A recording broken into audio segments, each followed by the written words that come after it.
Hi guys, dito na tayo sa Sun Moon Bagak Resort. Nagagayak na sila para ilagay yung mga gamit sa sasakyan. Bali nga pala, nag-arkila kami ng jeep dyan dahil hindi kami kasya sa isang sasakyan kasi napakadami namin. Marami po kaming pamilya. Pag ganyan talaga na outing ng mga pamilya, ang unang masaya ay ang mga bata. Dong! Hi!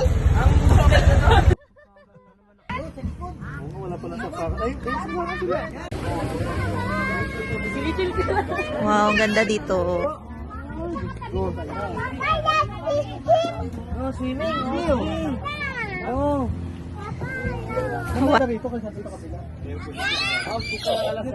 Yung isang pinsan ko pala ay nagsayang ng isa pang kaldero at saka nag-ihaw ng mais.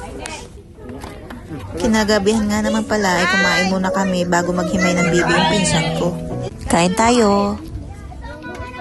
Lublob na nga pala nila sa mainit na tubig para matanggalan ng balahibo yung mga bibe. Ito na po, lulutuin po na namin. Yeah, maganda lang.